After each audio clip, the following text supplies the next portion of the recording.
மாவிளக்கை ஏத்தி வச்சு சூரிய காயத்ரி மந்திரத்தை சொல்லி பூஜையை ஆரம்பி. ரொம்ப நன்றிம்மா.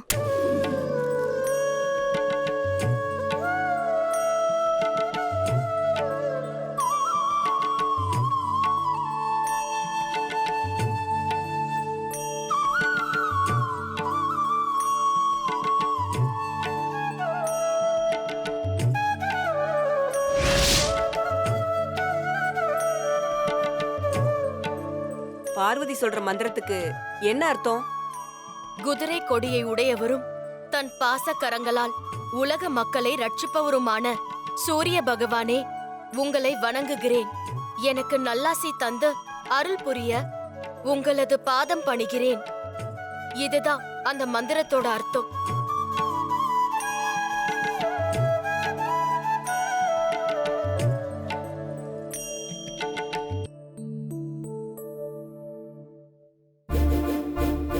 தேவி, தேவி, தேவி,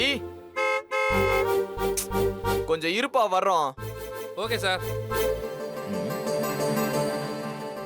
டைம் ஆயிடுச்சு, இன்னும் பேக்க கூட எடுத்து வைக்காம இருக்கா?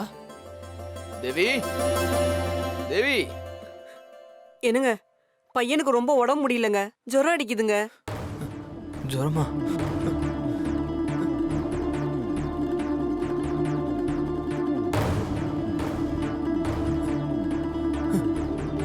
டேய், டேய் சரவணா, சரவணா.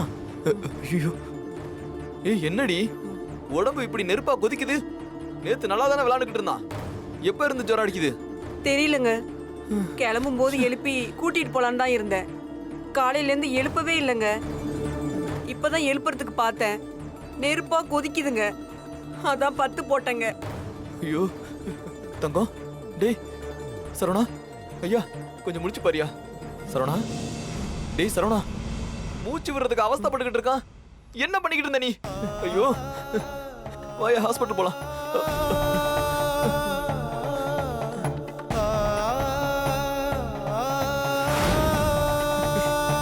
சீக்கிரம் சீக்கிரம் வாடி.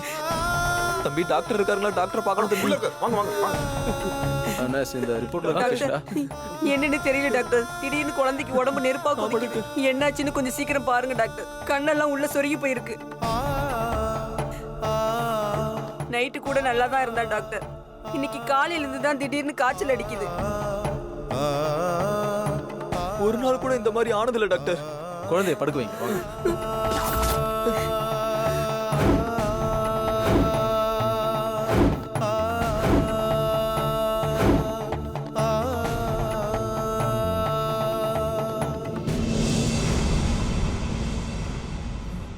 குழந்தைக்கு எப்போத்துல இருந்து காய்ச்சல் இருக்கு? நேத்து நல்லா தான் டாக்டர் இருந்தான், காலையில இருந்து தான். என் குழந்தைக்கு என்னாச்சு டாக்டர்? உங்க பையனுக்கு வந்திருக்கிறது சாதாரண காய்ச்சல் இல்ல, கடுமையான மூச்சு திணறலோட காய்ச்சல் வந்திருக்கு. ஐயோ என்னங்க? சிம்டம்ஸ் எல்லாம் வச்சு பார்த்தா ஏதோ புது வகையான விஷ காய்ச்சல் மாதிரி தெரியுது. உடனே அட்மிட் பண்ணணும். டாக்டர் என்ன டாக்டர் சொல்றீங்க? விஷ காய்ச்சல் வர சூழ்நிலையில என் பையனை நான் என்னைக்கு விட்டதில்லை டாக்டர். நீங்க சொல்றது எனக்கு நல்லாவே புரியுது. ஆனா பையனுக்கு ஆக்சிஜன் நார்மலா இல்ல, ரொம்ப கம்மியா இருக்கு. இந்த லெவல் மெயின்டைன் ஆச்சுன்னா பையனோட உயிருக்கே ஆபத்து. அதுக்கப்புறம் காப்பாத்துறது ரொம்ப கஷ்டம். நீங்க அட்மிட் பண்ணி தான் ஆகணும். ஐயோ, ஐசியூல அட்மிட் பண்ணி செக் பண்ணதுக்கு அப்புறம் தான் உயிரை காப்பாற்ற முடியும். கண்டிஷன் அவ்வளவு சீரியஸா இருக்கு. சொல்ல வேண்டியதை சொல்லிட்டேன். எவ்வளவு செலவானாலும் பரவாயில்ல டாக்டர், என் பையனை எப்படியாவது காப்பாத்தி கொடுங்க டாக்டர். நர்ஸ், இந்த பையனை உடனே ஐசியூல அட்மிட் பண்ணுங்க. Okay doctor.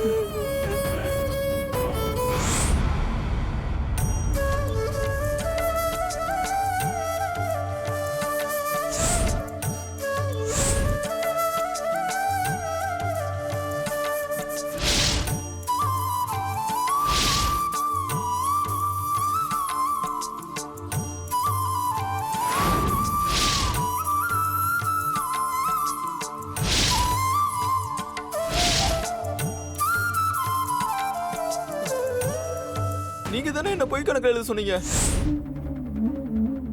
அந்த 45 லட்சத்தை எடுத்து வச்சுட்டு தான் நீங்க இந்த இடத்தை விட்டு நகரணும். இல்லனா நீங்க போலீஸ் விசாரணைக்கு ஆஜராகணும்.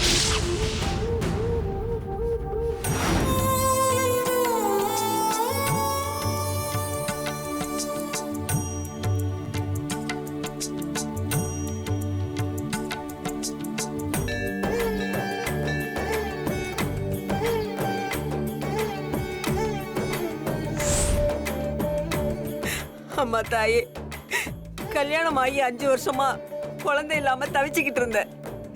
என் வேதனையை உங்ககிட்ட வந்து சொல்லி வேண்டிக்கிட்டதுக்கு அப்புறம் தான் உன் கருணையால நான் அம்மா ஆனேன்.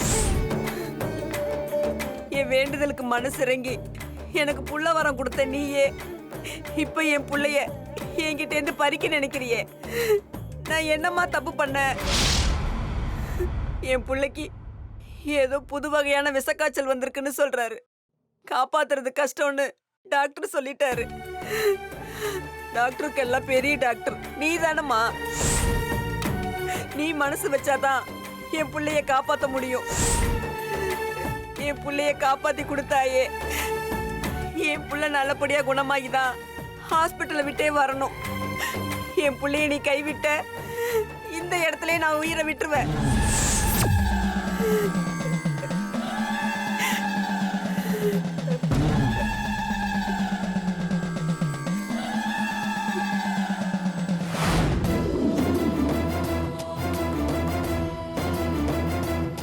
நீ முறையிட்டு இருந்ததை கேட்டேன்.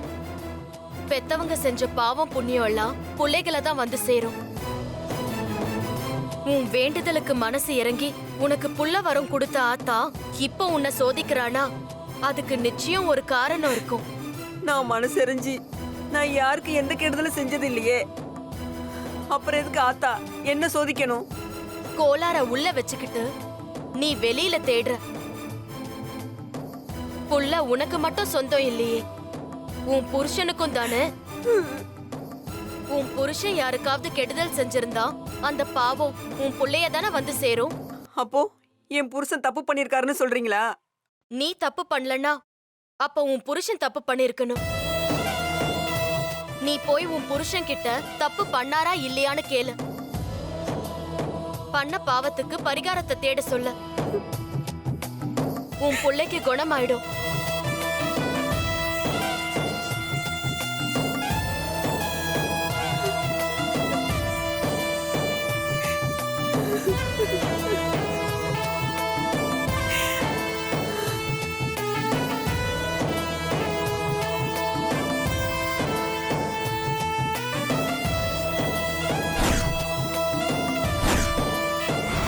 நர்ஸ், பல்ஸ் லெவல்லாம் கரெக்டாக இருக்கான்னு பாருங்க. கரெக்டாக இருக்கா? Okay doctor. டாக்டர், என் பையனுக்கு என்னாச்சு டாக்டர்? இப்போ தான் ட்ரீட்மெண்ட் ஆரம்பிச்சிருக்கோம். உறுதியாக எதுவும் சொல்ல முடியாது. கொஞ்சம் வெயிட் பண்ணுங்க. நர்ஸ், கொஞ்சம் வாங்க. Okay doctor.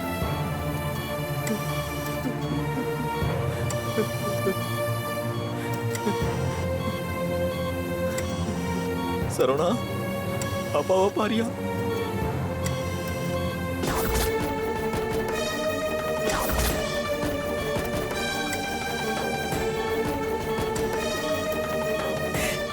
உன் புருஷன் யாருக்காவது கெடுதல் செஞ்சிருந்தா அந்த பாவம் உன் புள்ளைய தானே வந்து சேரும். நீ போய் உன் புருஷன் கிட்ட தப்பு பண்ணாரா இல்லையான்னு கேளு. நீங்க ஏதாவது பெரிய தப்பு பண்ணீங்களா? என்னாச்சு உனக்கு? ஏன் திடீர்னு இப்படி கேக்குற? நல்லா இருந்த குழந்தைக்கு திடீர்னு இப்படி ஆயிடுச்சுன்னா நீங்களோ இல்ல நானோ யாருக்கோ கெடுதல் பண்ணிருக்கணும். ஏன் மனசறிஞ்சு யாருக்கும் நான் எந்த கெடுதலும் பண்ணல. நீங்க பண்ணிருக்கீங்க. அப்படிலாம் எதுவும் இல்ல தேவி. சும்மா உன் மனசை போட்டு குழப்பிக்காத. பொய் சொல்லாதீங்க. நல்லா இருந்த குழந்தைக்கு திடீர்னு எப்படி இப்படி ஆகும்? அது உடம்பு சரியில்லாம போறதெல்லாம் சகஜம் தானே தேவி. ஆனா நீ நினைக்கிற மாதிரிலாம் எதுவும் இல்ல தேவி. இல்ல, நீங்க என்கிட்ட எதையோ மறைக்கிறீங்க.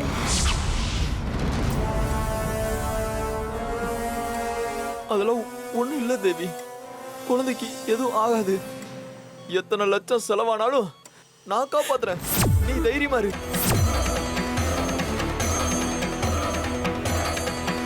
ஓ, லட்சக்கணக்கில் செலவு பண்ற அளவுக்கு உங்ககிட்ட பணம் இருக்கா?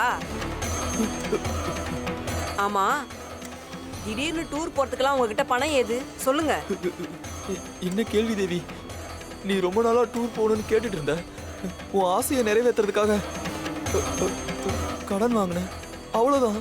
நீங்க கடன் வாங்குற ஆள் இல்ல. பொய் சொல்லாதீங்க. இப்போ உங்ககிட்ட பணம் நிறைய புழங்குது. பணம் எப்படி வந்துச்சு? என்ன பாவம் பண்ணி இந்த பணத்தை சம்பாரிச்சீங்க? உண்மையை சொல்லுங்க.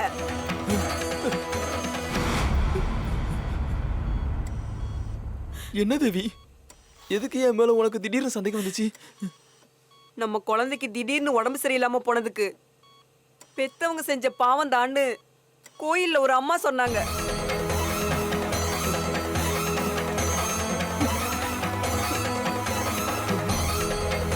உண்மையை சொல்லுங்க, உங்களுக்கு எப்படி பணம் வந்தது சொல்லுங்க. சொல்ல போறீங்களா இல்லையா? யாருக்கு என்ன பாவம் பண்ணி பணத்தை சம்பாரிச்சீங்க சொல்லுங்கன்னு சொல்றேன்ல. நான் உண்மையை சொல்லிடுறேன் தேவி.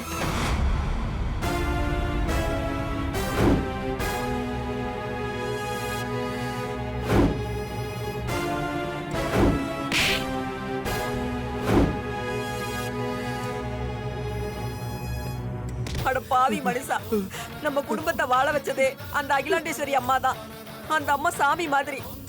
அந்த அம்மாக்கு போய் துரோகம் பண்ணிட்டு வந்திருக்கியே, அந்த பாவம் நம்மள சும்மா விடுமா? பண்ணின பாவத்துக்கு உடனே போய் பிராயச்சித்தம் பண்ணிட்டு வாங்க. அப்பதான் நம்ம குழந்தையை காப்பாற்ற முடியும். அகிலாண்டேஸ்வரி அம்மா கிட்ட போய் மன்னிப்பு கேளுங்க. அப்பதான் நம்ம குழந்தைக்கு சரியாகும். நிக்காதீங்க, உடனே போ போ போ போங்க. தேவி, தேவி, நான் போறேன் தேவி, நானே போறேன். நான் பண்ண பாவத்துக்கு நானே பிராயச்சித்தம் தடிக்கிறேன். அந்த அம்மா காலில் விழுந்து நான் மன்னிப்பு கேட்கிறேன்.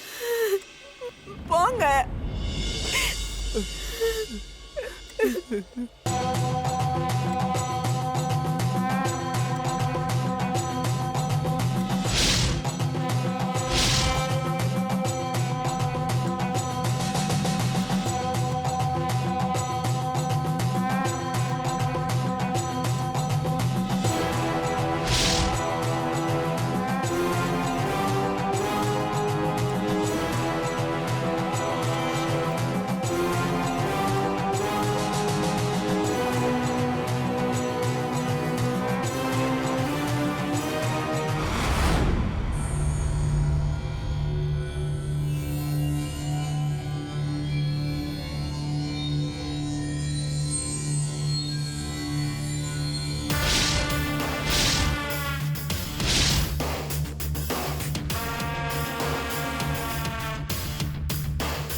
Madam good morning madam. என்ன நான் சொன்ன பிளான்லாம் ஒர்க் அவுட் பண்ணிட்டியா? பக்காவாக பண்ணிட்டேன் மேடம். நீங்கள் வேணால் வந்து பாருங்கள். ம் போ, நான் வரேன். Okay madam. ம்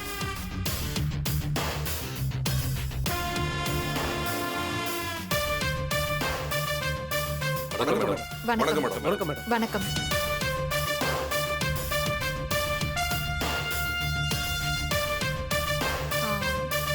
என்னை எதுக்கு அவசரமா ஃபோன் பண்ணி வர சொன்னீங்க? என்ன மேடம் இப்படி கேட்குறீங்க?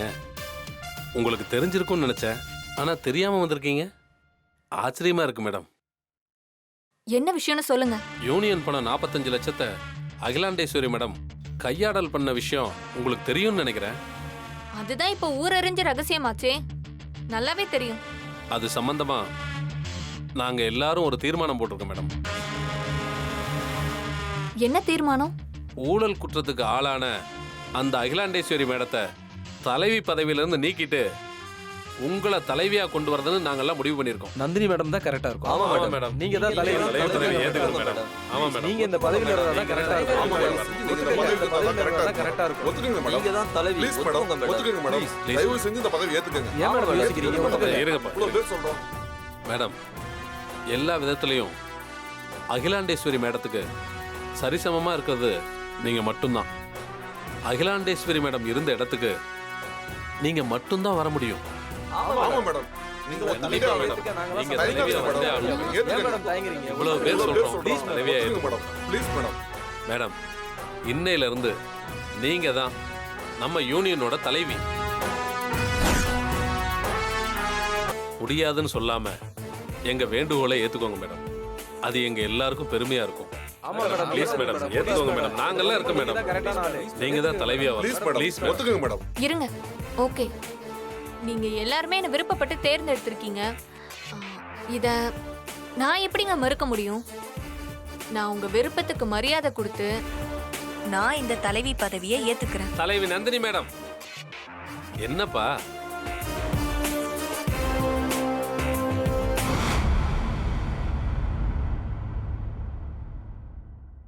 சொல்லுங்கப்பா, எல்லாரும் வாழ்கன்னு சொல்லுங்க.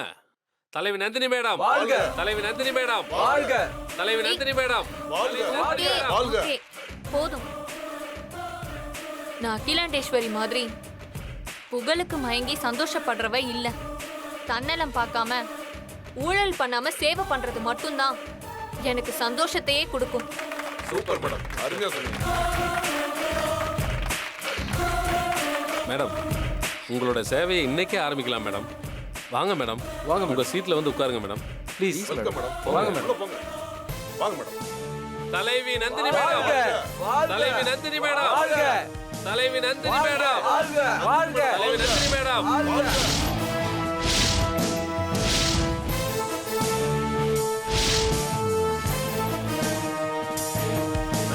மேடம் உட்காருங்க மேடம். உட்காருங்க மேடம்.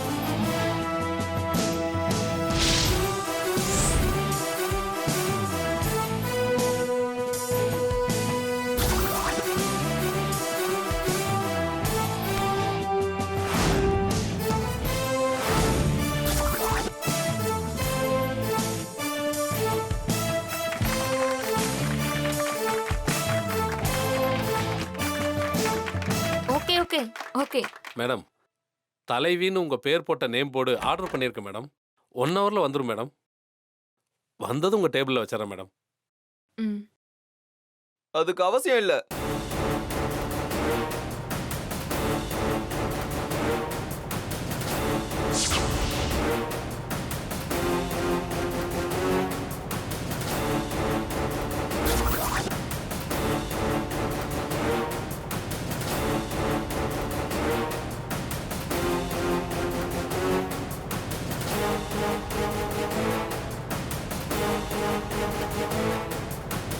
எல்லாரும் என்ன மன்னிச்சிருங்க. எல்லா தப்பும் நான் தான் சார் செஞ்சேன்.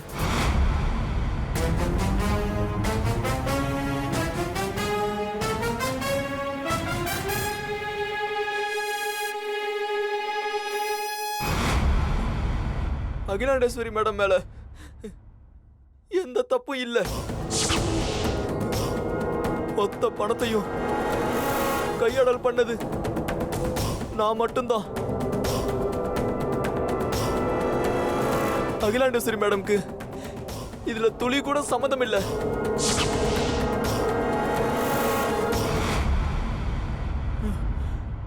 அட பாவி, எதுக்குடா அப்படி பண்ண? யாரா உன்னை இப்படி பண்ண சொன்னது?